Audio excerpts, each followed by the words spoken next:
From the outside, Jonathan Hayes had it all: unimaginable wealth, a palatial home in the hills, and a beautiful wife named Catherine, who stood by him through triumphs and failures. But behind closed doors, a single phone call shattered their picture-perfect life. It wasn't just any call. It was from the one woman Catherine never wanted to hear about. A mistress waiting in the wings, beckoning Jonathan to fulfill a promise he never should have made. He left in the dead of night without a word. Now days have turned into weeks. Catherine remains silent, and her silence is the loudest, most haunting sound Jonathan has ever heard. On a brisk autumn morning, sunlight spilled over the terraced gardens of the Hayes estate. Tall marble columns guarded the entrance to their mansion, a property so vast it even boasted a fountain specially designed by an award-winning Italian architect. Jonathan Hayes, a man in his mid-40s, had constructed his empire over 2 decades, starting with small-time real estate deals before scaling heights few believed were possible. His name frequently appeared in the society pages, but the public only saw the triumphant grin of a self-made millionaire. Behind that polished grin stood his wife of 15 years, Catherine. A gentle soul with an understated elegance, she was the glue that held the house together. At charity galas, Catherine rarely sought the spotlight.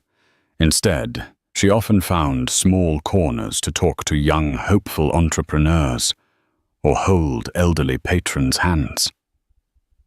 She was the definition of poise, but she was also a fortress keeping private pains hidden from all. That morning, Catherine was perched near the grand fireplace, stirring her tea in slow, pensive circles. Something about her quiet calm tugged at the air. Jonathan, fidgeting with a stack of documents before leaving for another high-stakes meeting, felt the tension thicken. She had not been herself for weeks: sleepless nights, forced smiles, absent-minded stares.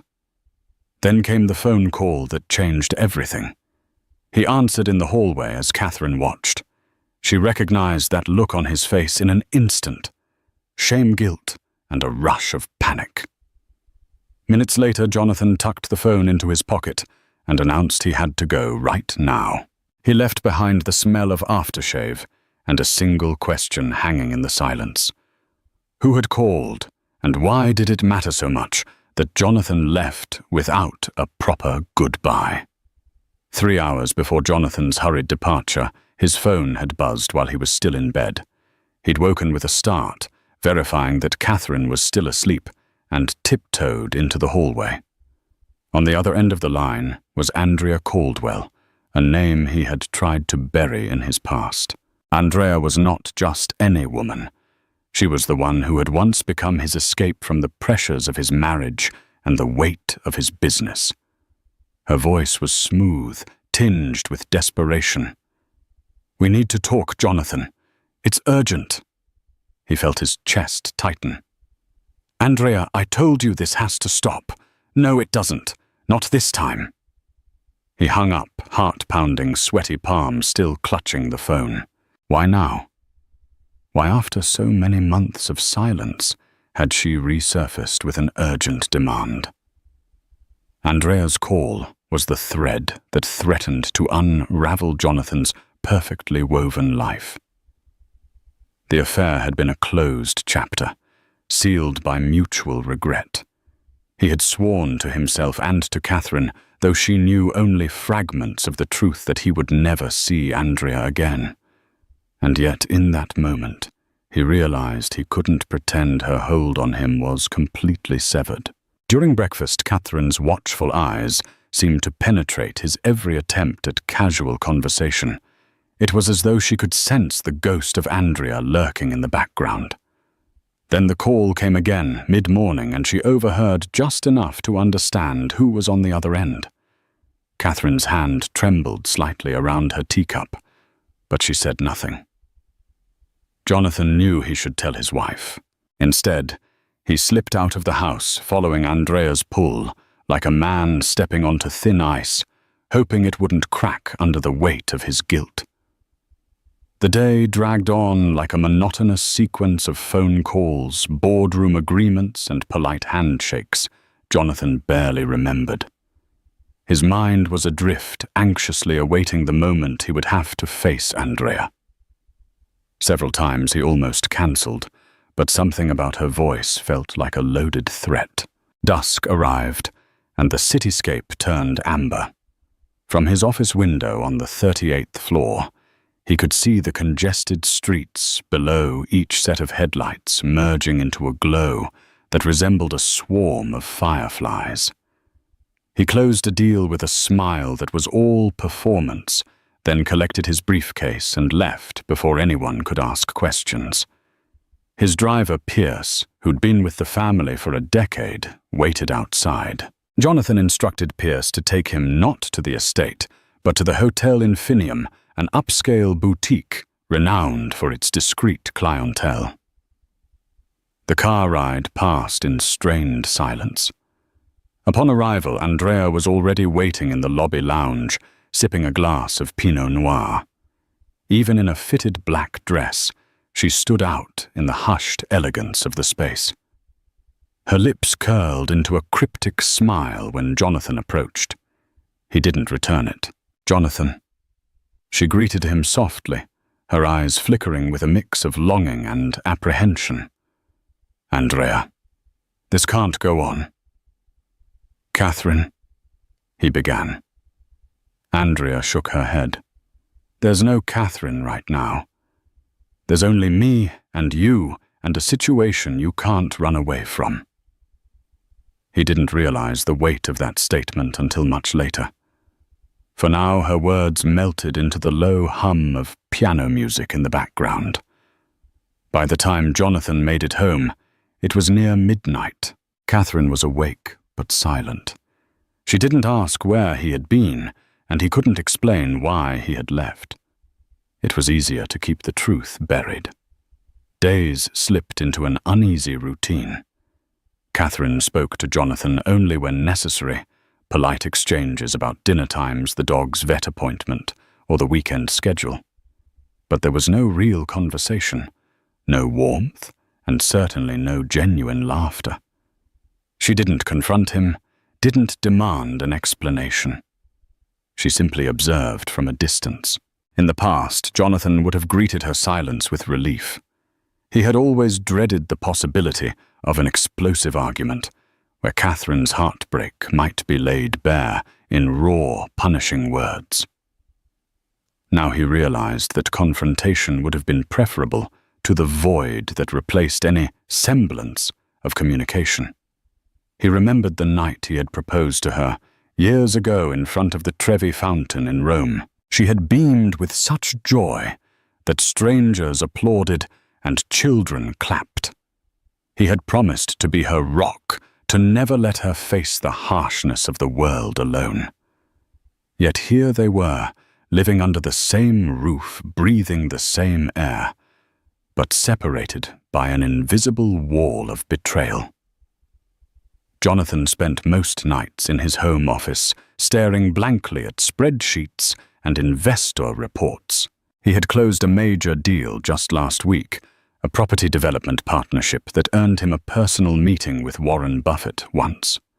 Normally, the triumph of such connections would energize him, but now each victory felt hollow. He considered pleading, apologizing, begging Catherine for any kind of reaction. But with each passing day, her silent treatment solidified into something unstoppable. A quiet storm that was unraveling Jonathan more effectively than any raised voice could. Flashbacks to the early days of his affair with Andrea haunted him during his long hours of restlessness. He had met Andrea at a corporate gala, not unlike the ones he and Catherine attended regularly for philanthropic purposes. Catherine was there that evening, but a migraine forced her to leave early. Jonathan stayed to maintain appearances and ended up sharing a glass of champagne with Andrea, a rising star in the luxury fashion industry. He was struck by Andrea's vivacious spirit. She was unapologetically ambitious, flirtatious, and her laughter filled every corner of the ballroom. At first, it was just a friendly conversation, but the second meeting, scheduled over coffee to discuss a potential collaboration, carried a spark neither could ignore. Jonathan told himself it was harmless. He was happily married. He had a son, Ethan, who was 13 at the time. In no way did he plan on risking his family. But Andrea's allure was magnetic. She challenged him, made him feel young, free. What started as a few stolen lunches evolved into clandestine weekend getaways. By the time he fully grasped the gravity of the betrayal, the damage was already done. Catherine confronted him with tears in her eyes, but also with a composed dignity that left him speechless. He promised it would end, and it did for a time. Yet the guilt never left him. It festered beneath every conversation, every affectionate gesture with Catherine, who had chosen to give him a second chance. Now, with Andrea's sudden reappearance, Jonathan feared the entire dark chapter was about to be ripped open again, and he had no idea how badly it would destroy the fragile peace he and Catherine had spent years building. Jonathan's world was not just golden chandeliers and gala dinners. Behind the lavish parties and magazine covers was a relentless, cutthroat environment. He managed multiple real estate ventures under the umbrella of Hayes and Morgan Holdings, co-founded with his college friend David Morgan. Together they built an empire, flipping distressed properties into five-star hotels, investing in high-rise condos, even branching out into commercial malls across Europe. Money had never been a problem, but it brought other forms of stress: lawsuits from disgruntled tenants, battles with city councils, and sometimes shady demands from opportunistic partners. Jonathan prided himself on staying above board, ensuring that Hayes and Morgan remained a respected name. However, with each new deal, the stakes seemed to grow higher, and the margin for moral compromise often widened. Catherine was always there to ground him. She managed a charity foundation named after her late mother, Grace Anderson, dedicated to providing housing solutions for homeless families. Through this foundation, Catherine poured her heart into giving back, a stark contrast to the ruthless pace of Jonathan's corporate battlefield. She reminded him of their roots. Both had grown up in modest households. She insisted that success should never outshine empathy. But success had come so fast, so strong, that Jonathan felt like a passenger on a runaway train. He rarely found the brakes, nor did he always want to. The affair with Andrea, he often rationalized, was a twisted response to the suffocating demands on him. A poor excuse, but one he clung to for a time. Now, as his empire kept growing, so did the cracks in his once stable marriage, and the hush that fell over his home threatened to erode not just his family's unity, but also his carefully curated reputation. Andrea was not the type of woman to knock politely and wait for permission to enter someone's life. She burst in, set her own terms, and demanded compliance. That was how she had conquered the fashion world, and it was how she had managed to ensnare Jonathan in the first place. One afternoon, Jonathan found himself in the corner booth of an upscale sushi restaurant, facing her across a bamboo-laden table. Andrea had requested the meeting, no demanded it. He had hoped it would be their final conversation, but the tension in the air suggested otherwise. "I'm done making excuses," she began, her voice low. "I'm done waiting in the background while you decide what scraps of time and affection you can spare." Jonathan rubbed his temples. "Andrea, we agreed." It ended. "We can't keep—" "It might have ended for you." She cut him off, leaning forward, her eyes ablaze. "But what if I told you I'm not just here for closure, that I have something that could destroy the empire you've built. He felt his heart skip a beat. She slid a folder across the table. Inside were documents, email printouts, transaction details, and suspicious wire transfers. Jonathan's face went pale. Some of these transactions linked back to questionable deals he had made with a foreign construction firm years ago, deals that tiptoed the line of legality, enough to spark a scandal at the very least. Andrea's smile was razor-sharp. "Help me build my future, Jonathan, and maybe I'll forget to send these to the authorities, or worse yet, your precious Catherine." Jonathan realized this meeting was far from a mere emotional plea. Andrea had come armed with leverage blackmail, and he was staring at a ticking time bomb that threatened more than just his marriage. Back at the estate, Catherine carried on with her life in a methodical, almost mechanical way. She attended charity events, organized her foundation's latest housing initiative, and made sure Ethan was handling his university applications. At dinner, she'd inquire about Jonathan's day in the same polite tone she might use with a casual acquaintance. Yet she was no fool. Catherine sensed the dark cloud looming over her household.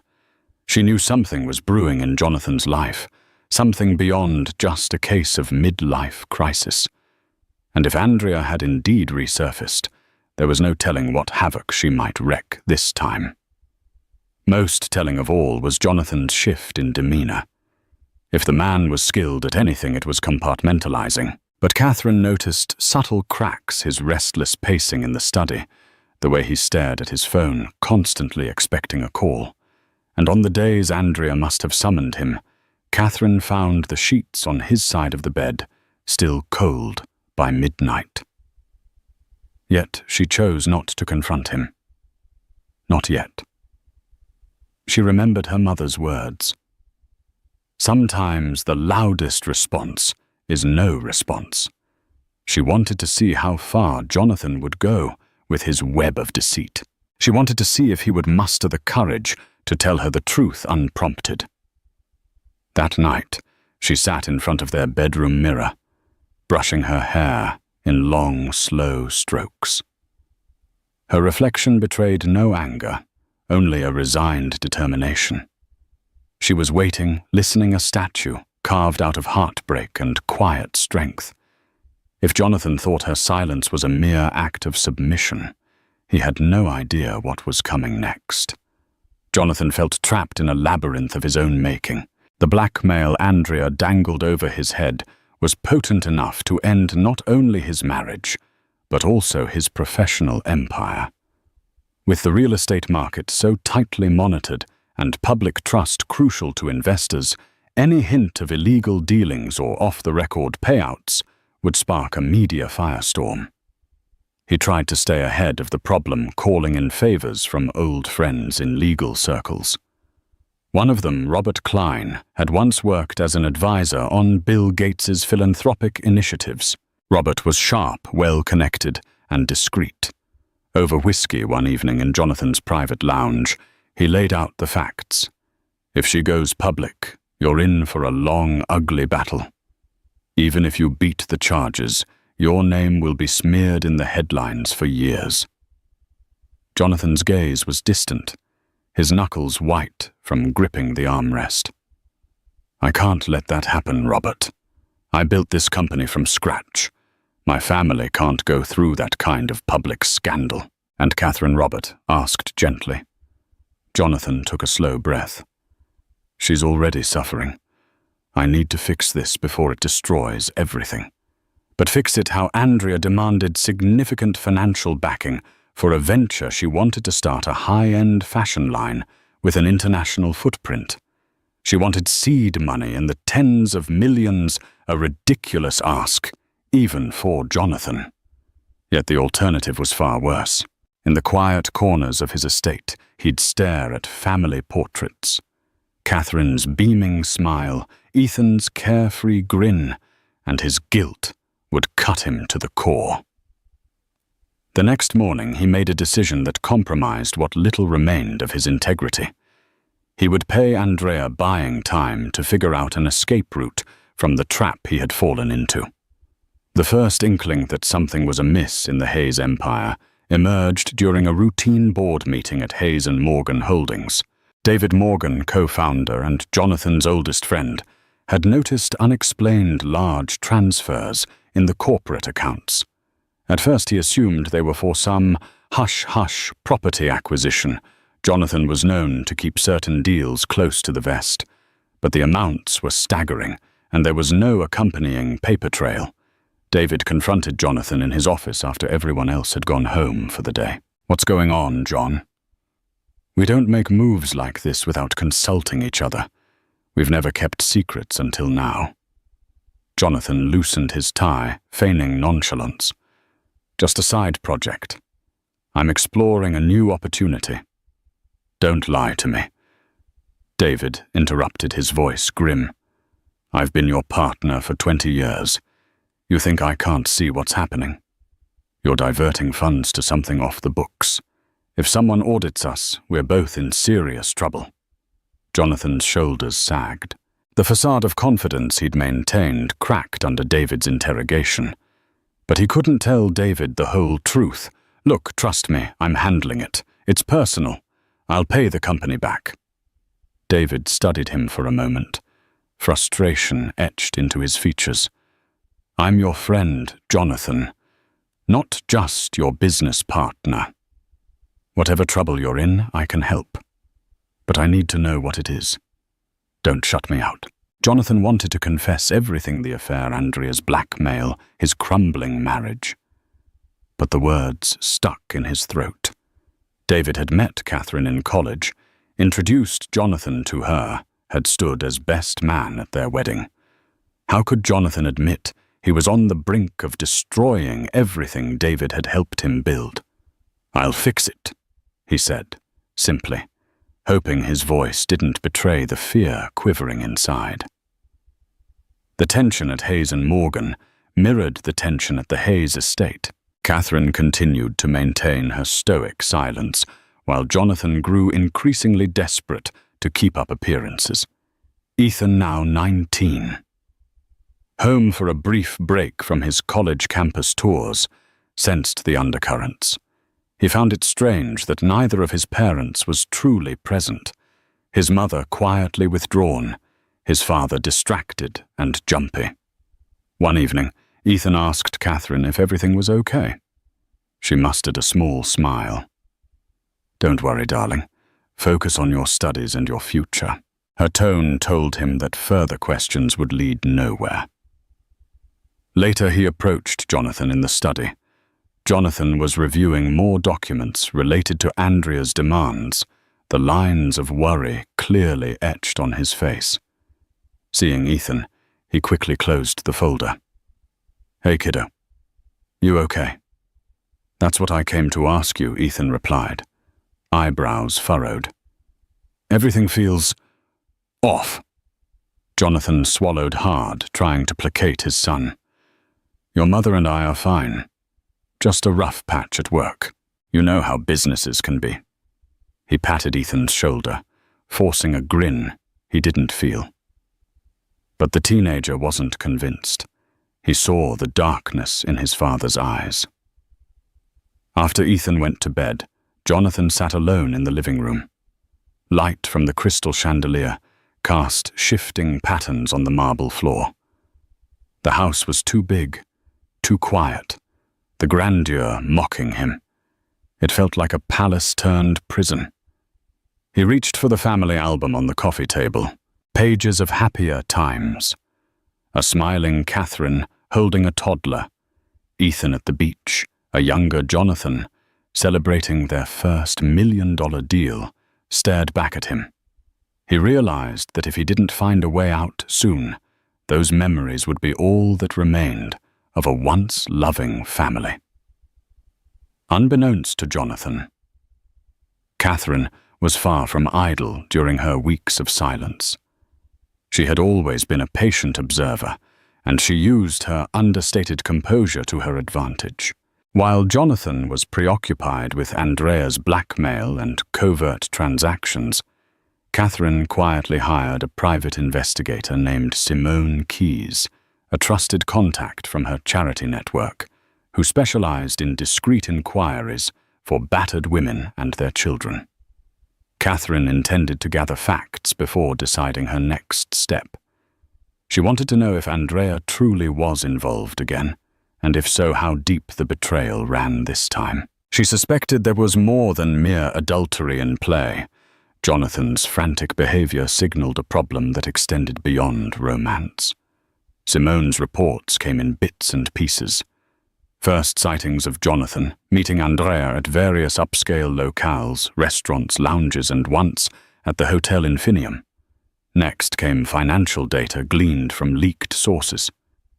Catherine felt her stomach twist when she saw the sums involved. Andrea's demands clearly weren't for hush money alone. They pointed to something bigger, more sinister.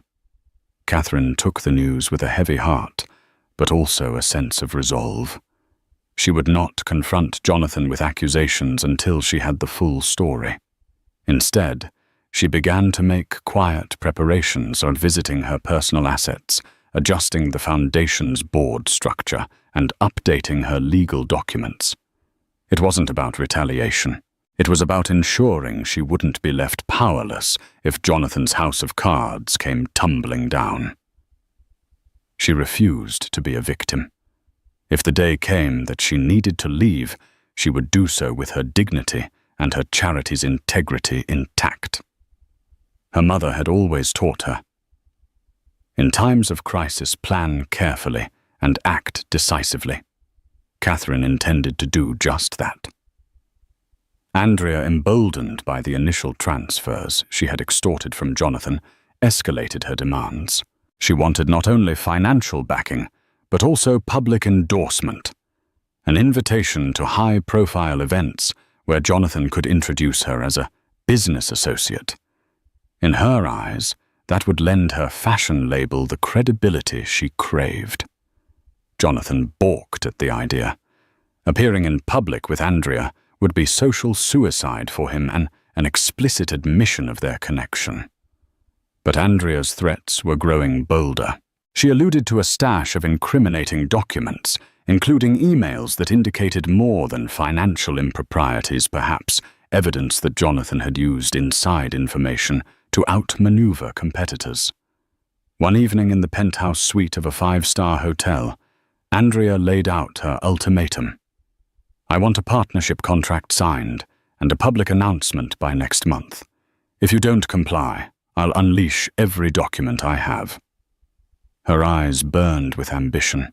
The lines of her designer dress and the glint in her jewelry spoke volumes about her hunger for luxury, power, and validation. Jonathan felt nauseous, pinned to the wall by the sheer weight of her demands. "I can't just wave a wand and make it happen," he protested. "I have shareholders. I have a family. You're asking me to destroy my reputation in the open." Andrea leaned closer. "Your reputation, Jonathan, it's already on the line. The question is whether you want to control the narrative or let it devour you." She placed a manicured hand gently on his lapel. "I have a vision for my brand. We both know you can make it happen. Let's stop pretending you're not going to cave." After she left, Jonathan slumped into a chair, sweat beading on his forehead. 1 month. He had 30 days before Andrea detonated the bomb that could ruin him. As pressure mounted, Jonathan found an unexpected ear in his longtime housekeeper, Rosa Martinez. Rosa had served the Hayes family for nearly a decade. She was a discreet figure in the household, managing staff schedules, organizing dinner parties, and ensuring the mansion ran like a well-oiled machine. One late night, Jonathan wandered into the kitchen in search of something to calm his nerves. He found Rosa cleaning up the scent of lavender and dish soap filling the air, usually reserved. Rosa caught the haunted look in Jonathan's eyes. "Senor Hayes," she said softly. "Are you all right?" He paused, not knowing why. He felt compelled to confide in her. Maybe because she was there and he had no one else he could trust without risking exposure. "I've made a mess of things, Rosa," he admitted, voice quivering. "A terrible mess that I might not be able to fix." Rosa set aside her cloth and looked at him with gentle concern. She knew nothing of the details, but she had seen the tension between Jonathan and Catherine, felt the heavy atmosphere permeating the house. "Sometimes it helps to speak with the ones we love," she offered, carefully choosing her words. "Silence can become a burden no one can carry alone." Jonathan exhaled sharply, letting the weight of her words sink in. Rosa, with her unwavering loyalty to the family, had given him a glimpse of clarity. He felt a flicker of courage, the smallest ember of hope. If he was to save his marriage, if there was any redemption left for him, he would need to break his own silence, even if Catherine refused to break hers. But the question remained. Could he speak the truth before the lies suffocated them both? Just when Jonathan thought he had a handle on Andrea's ultimatum, another complication arose. A stranger claiming to be a private investigator working for Andrea contacted him via an untraceable number. The man's voice was electronically distorted, but the message was clear. "We have evidence you wouldn't want to see the light of day. Keep the payments flowing." Alarm bells went off in Jonathan's mind. Andrea had never mentioned a partner in her blackmail scheme. Could she be collaborating with another entity? Or had her stolen documents fallen into the wrong hands? Desperate for answers, Jonathan confronted Andrea the next day in a quiet corner of a public park, out of earshot of potential eavesdroppers. She seemed genuinely startled by the accusation. "I didn't hire anyone, Jonathan. If someone's blackmailing you, it's not me or anyone I know." Her indignant expression suggested she was either an excellent actress or truly in the dark. The call itself was vague, but threatening talk of hidden recordings, financial logs, and even personal videos that could tarnish Jonathan's image if released. Jonathan realized he might be dealing with opportunistic criminals who stumbled on Andrea's incriminating files or managed to intercept her communications. Now he found himself ensnared in a double web of blackmail Andrea on one side, these unknown figures on the other. Worst of all, each demanded something different. Andrea craved legitimacy and financial support, while the strangers wanted outright extortion. Jonathan had to figure out which threat posed the greatest immediate danger, or he risked losing everything he had worked for. Amid this turmoil, Catherine's unwavering silence felt even more ominous. He had lost control not just of his marriage, but of the entire narrative. It was as though his life was a stage, and everyone else was writing the script. The chandelier above Catherine's desk sparkled with midday light as she flipped through a thick stack of documents, Simone Key's latest report. Printed pages, receipts, timestamps, and surveillance photos were neatly tabbed and annotated. It was all there. Jonathan's late-night meetings with Andrea, the payments made from shell accounts, one particularly damning photo, the two of them exiting a hotel lobby just after midnight. Andrea's hand brushing his jacket lapel, Jonathan's eyes scanning nervously for bystanders. Catherine stared at the image without blinking. Her heart ached, but it didn't tremble. She had seen enough. This wasn't a detour. This was a pattern, a rot deep within the roots of her marriage. And yet she didn't rage. She didn't cry. Her response, as always, was measured, deliberate. For weeks, she had held her silence not out of passivity, but precision. Now it was time to act. She placed the report in a drawer and unlocked a hidden cabinet built into the antique desk. Inside were legal files, her personal holdings, property, deeds, trust documents, and a copy of the foundation's bylaws. She reviewed each one, with meticulous care.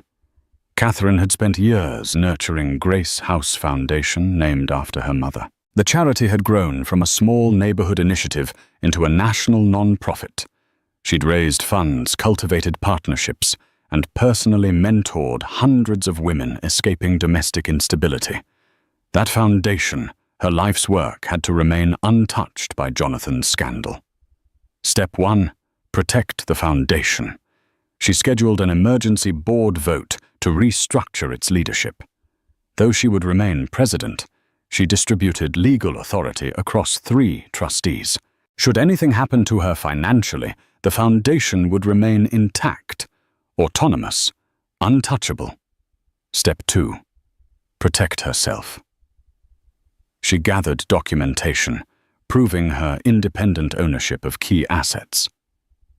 2 properties in her maiden name, separate bank accounts established before marriage, and an untouched inheritance from her grandmother. She quietly contacted a financial advisor and set up a trust. It wasn't about divorce. Not yet. It was about survival. Catherine refused to become collateral damage in Jonathan's spiral. Step 3. Prepare for confrontation.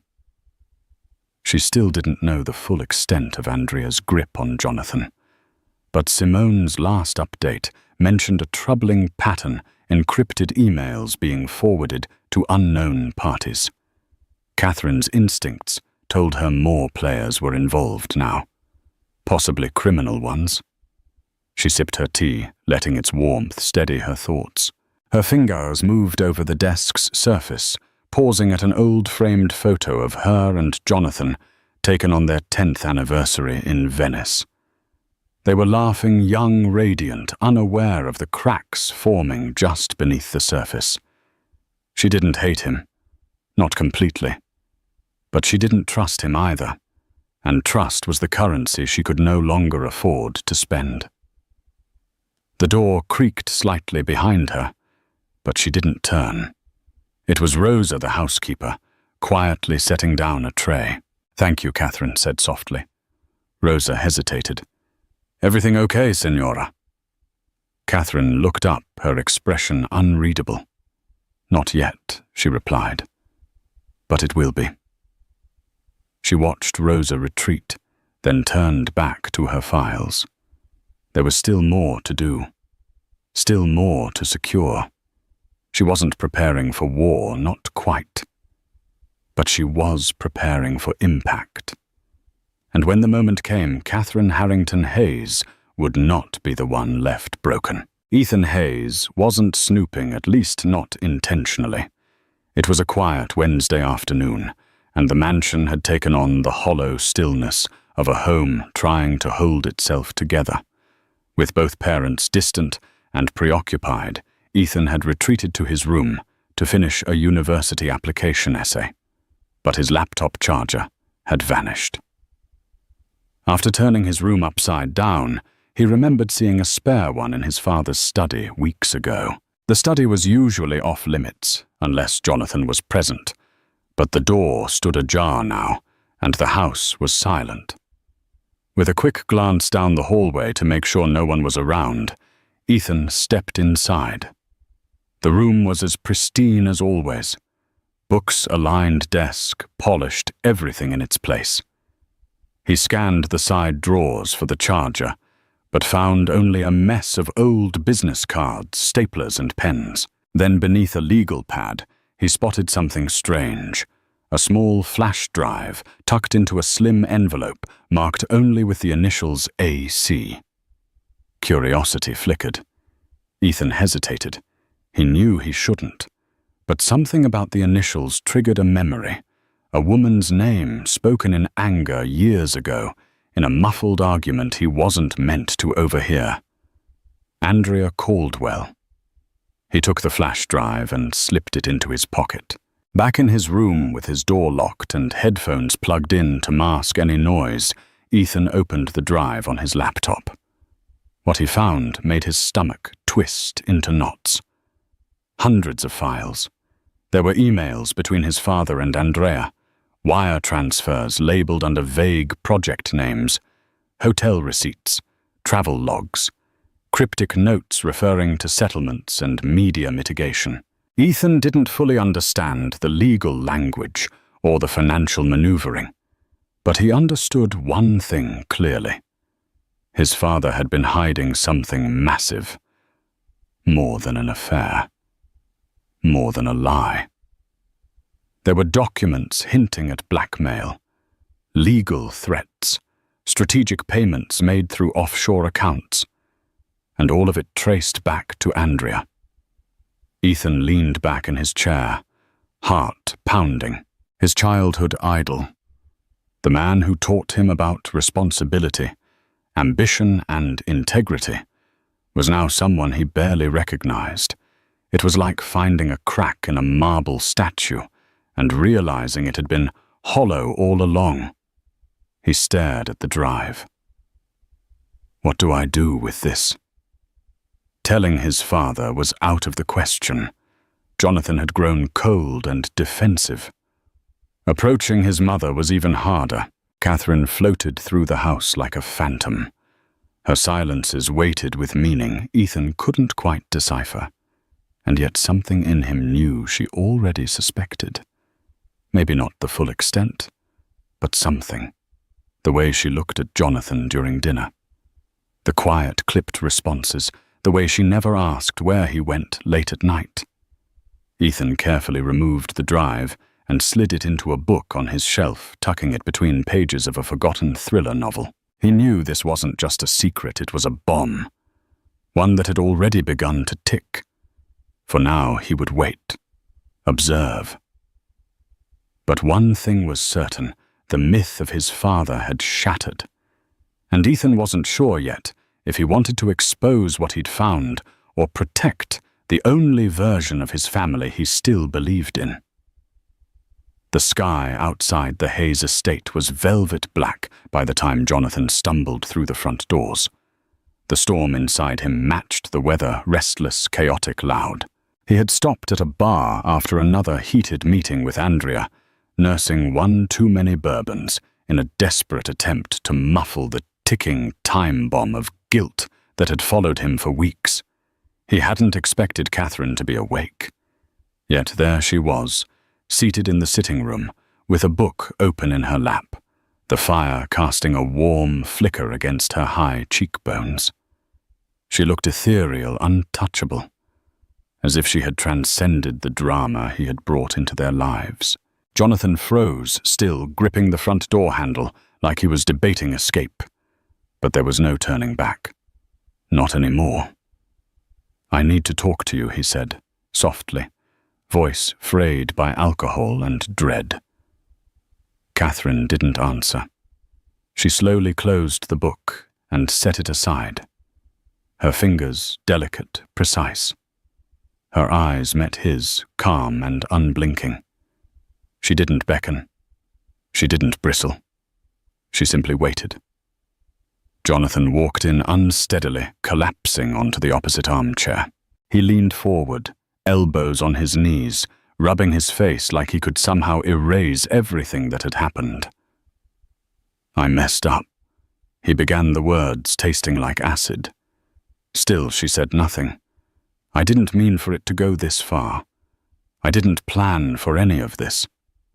Andrea, she came back into my life, and I tried to shut it down. I did. But then she started threatening me. She has documents, things from my past, emails, wire transfers.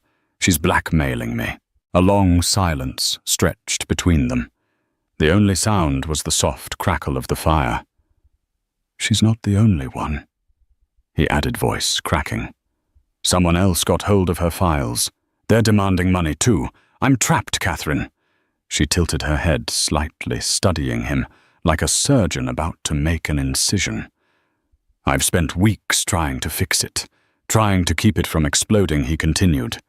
"And all this time, you've been here, silent, watching me fall apart. Why didn't you ask? Why didn't you confront me?" She finally spoke, her voice quiet, but razor sharp. Because I wanted to see if you would choose the truth on your own. Jonathan's chest tightened. And you didn't, she added, eyes glinting with disappointment. You waited until the walls were caving in and the headlines were coming for you. That's not a confession, Jonathan. That's survival. He felt the sting of her words more deeply than any slap. He reached out, but she didn't move. I didn't want to lose you, he whispered. You already did, she replied. He sank back, defeated. Is there anything left for us? She rose from her seat with regal grace. That depends on whether you start telling the whole truth, not because you're cornered, but because you finally respect me enough to stop lying. She walked toward the hallway, stopping briefly beside him. You should sleep. Tomorrow's storm is coming, and you'll need clarity. Then she left him in the dim room, the firelight dancing over the ruins of his pride. For the first time, in a long time, Jonathan wasn't sure if his next move would save anything or only confirm that he'd already lost it all. It was a grey, overcast afternoon when Catherine decided it was time to meet Andrea face to face. No more guessing, no more filtered truths from Jonathan. She needed to look the woman who had threatened her marriage, her family, and her name in the eye, and she wanted to do it on her own terms. I want to meet her, Catherine had told Jonathan that morning, in a tone so calm it frightened him more than any outburst could have. Jonathan's reaction was immediate. Catherine, that's not necessary. She raised a single brow. It's necessary to me. He nodded slowly, realizing resistance would only make things worse. Catherine was no longer in waiting mode. She was in control. Later that day, they arranged a private lunch at a quiet French bistro on the outskirts of the city, one Catherine had often used for discreet charity donor meetings, neutral ground, elegant but secluded. Andrea arrived first. She wore a tailored black blazer over a silk blouse, every detail of her outfit curated to radiate power. But even her high heels couldn't disguise the slight stiffness in her stride as she spotted Catherine waiting at a corner table by the window. Catherine greeted her with a composed nod. Andrea. Mrs. Hayes. Andrea returned, sitting down slowly. Catherine, she corrected. No need for pretense today.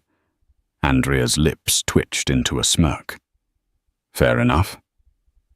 A tense silence settled over the table as the waiter brought water and menus neither of them touched. Finally, Catherine leaned forward. I didn't come here to fight, she began. I came here to ask why. Why take this path? Blackmail, manipulation, financial extortion. You had other options. Andrea's gaze didn't waver. Did I? She said coolly. Because from where I sat, I was discarded. Tossed aside so Jonathan could go back to his picture-perfect life. He got to start over. I didn't. You made your choices, Catherine replied, her tone sharp but not cruel. You knew he was married. You knew there was a family involved. Andrea scoffed. I also knew he was miserable. And when he told me it was over, I accepted it. For a while. But then I saw him again on TV, at events smiling like nothing ever happened, and I realized men like Jonathan never pay the price unless someone makes them. Catherine's expression didn't change, but her voice dropped a register. So that's what this is about. Vengeance. Andrea leaned back in her chair. No, it's about leverage. It's about ensuring I get something out of the years I wasted on him. You got time. You got memories. And now you want a legacy funded by blackmail. Andrea's smile faltered for the first time. Call it whatever you want. I'm getting what I deserve. No, Catherine said, evenly standing. You're not. What you deserve is a life free of bitterness. What you deserve is to move on. Build something real, not something stitched together from someone else's ruin. Andrea rose too. You sound noble, Catherine, but you're still the wife who got everything. And you're still the woman who settled for scraps and called it empowerment, Catherine said, her voice cutting with elegance. This conversation is over. With that, she turned and walked out of the restaurant, leaving Andrea standing alone, staring at the water glasses at the untouched menus, and the reflection of a woman who had tried to win with sabotage. It was not a victory for Catherine, but it was a reclaiming of power. She didn't shout. She didn't threaten. She didn't need to. Her presence had said enough, and as she stepped into the waiting car, Jonathan looked at her with something close to reverence and a fear that she might be preparing to leave him behind entirely. The reckoning came not with a bang, but with a whisper, an anonymous email quietly forwarded to a prominent investigative journalist at the Business Ledger. Attached were scanned documents, financial records, and threads of correspondence so damning they needed no dramatic flourish. Within hours, the story hit the wire. Illegal dealings uncovered at Hayes & Morgan Holdings emails. Suggest. Years of secret payouts. Backdoor transfers. Jonathan Hayes stared blankly at the headline glowing on his phone screen. He was in the middle of a conference call when it broke, and the moment he read the alert, his voice caught. Panic rose like boss in his throat. The fallout was immediate. Phone calls from alarmed board members harangued non-stop. Investors demanded answers. A red banner flashed across financial news networks, showing Hayes & Morgan's stock plummeting by the hour. Within a single afternoon, over $180 million in market value evaporated. David Morgan, his business partner and once trusted friend, stormed into Jonathan's office. "What the hell is this?" he thundered, slamming a printed copy of the article onto the desk. "You said it was personal, something you'd fix. You didn't say it was criminal." Jonathan, pale and shaken, tried to form words. "I didn't know it would come to this. The emails, they weren't supposed to surface. But they did." David snapped. "And now our entire company is bleeding out because you couldn't keep your secrets buried." Across town, Catherine watched the news coverage unfold from the sitting room of the mansion's East Wing. The estate had become a battlefield of silence and shattered trust. She hadn't spoken to Jonathan in days, and now, as she listened to financial analysts dissect her husband's downfall, she felt both heartbreak and vindication rise inside her. She didn't gloat. She didn't cry. She simply stood and gathered her things. That evening, when Jonathan returned home, he found her in the living room. The lights low, the air heavy with finality. Catherine sat with her legs crossed, a single suitcase by her side. "I've spoken with my attorneys," she said calmly, not bothering to look up as he entered. "The foundation is secure. Ethan is staying with me. We'll be moving into the townhouse temporarily. You'll remain here until further notice." Jonathan swallowed hard. "Catherine, please. Don't go. We can—" She looked up at him, then eyes shimmering but dry. "You broke us, Jonathan. You took everything we built. Trust, family, even dignity, and gambled it for someone who blackmailed you into submission." His voice cracked. "I never meant to." "You did it anyway," she interrupted softly.